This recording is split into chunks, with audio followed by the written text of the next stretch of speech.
Ya, ahora vamos a empezar a estudiar la causa.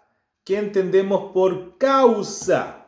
Materia que no se pregunta tanto, pero conviene al menos tener una idea general de lo que es la causa.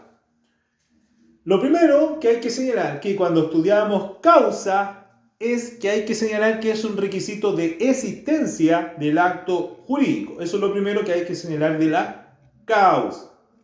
Lo segundo, el código se refiere de manera muy somera y superficial a la causa en el 1467, señalando que causa es el motivo que induce al acto contrato.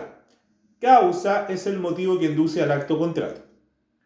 Ahora, dicho el concepto legal de causa, hay que entrar a analizar cuáles son las variantes a la palabra causa. Y la causa se estudia en tres sentidos o acepciones. La primera es la causa ocasional o psicológica. La segunda acepción a la palabra causa es la causa eficiente. Y la tercera excepción a la palabra causa es la causa final. Vamos a entrar a analizar cada una de estas causas.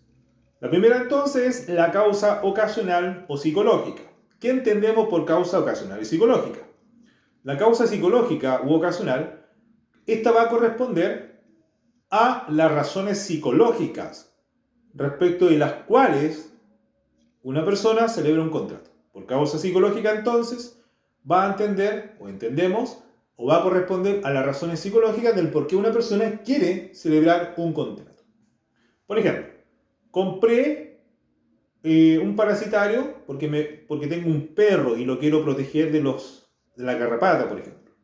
O, por ejemplo, compré ese mismo parasitario porque la vendedora que me lo vendió es muy bonita. O porque tiene mucho stock y estaba barato. O, por ejemplo, compré un auto porque me gustó el color. O compré ese auto porque lo necesito para trabajarlo como radiotaxi. O compré el auto porque quería viajar con mi polola. O compré ese auto porque lo quería vender. O compré el auto para hacer un negocio, para venderlo a un mayor precio.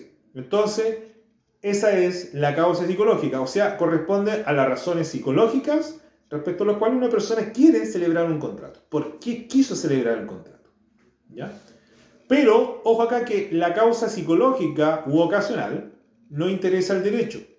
¿Y por qué no interesa al derecho? Porque no se da a conocer por qué una persona vende algo y por qué otra persona lo compra. Entonces, no interesa realmente al derecho. Esa es la causa ocasional o psicológica. La segunda acepción a la palabra causa es la causa eficiente. ¿Qué entendemos por causa eficiente? Causa eficiente es causa de la obligación, o sea, causa de la obligación porque se responde, cuando hablamos de causa eficiente, se responde al por qué una persona cumple su obligación. Eso es la respuesta. Causa eficiente entonces responde a la pregunta es del por qué una persona cumple su obligación. ¿Y por qué una persona cumple con su obligación? Porque se obligó. ¿Y por qué se obligó? Porque contrajo una obligación.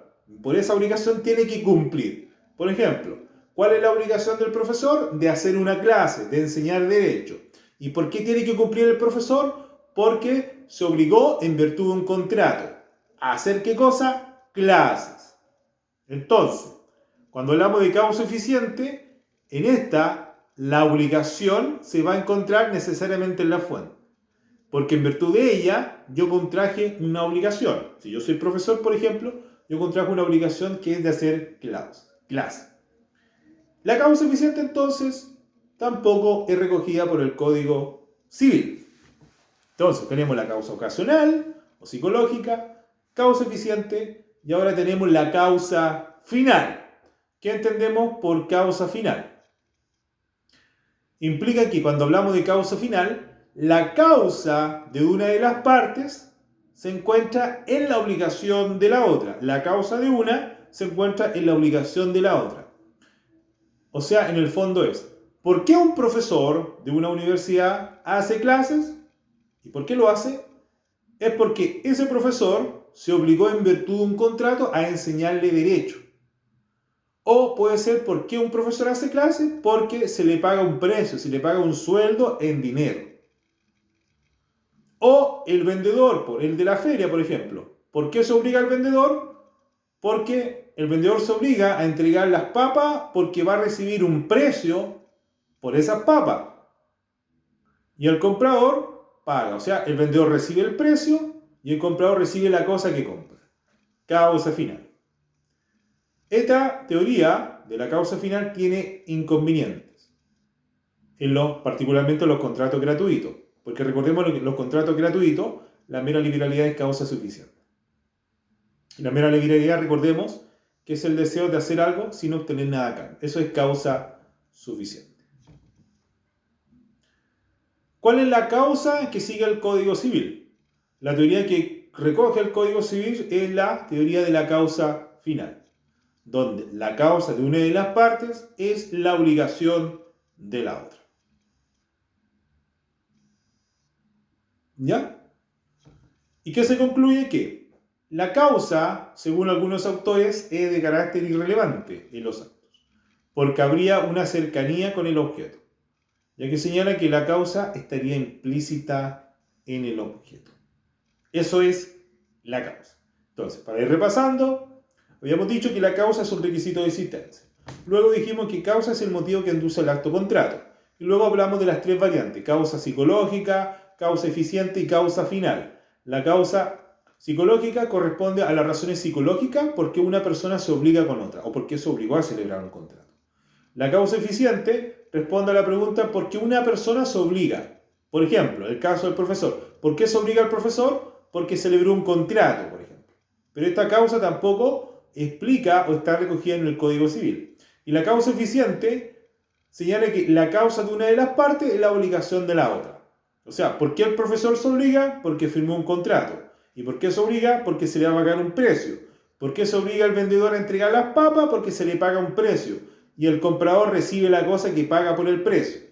Y esta es la causa que se recoge en el Código Civil, que es la causa final. O sea, la causa de una de las partes es la obligación de la otra. Esto es sucintamente lo que es la causa. Causa. Causa. Ahora, vamos a estudiar en el próximo video las formalidades y las solemnidades en los actos jurídicos. Vamos a diferenciar qué entendemos por solemnidad y qué entendemos por formalidad.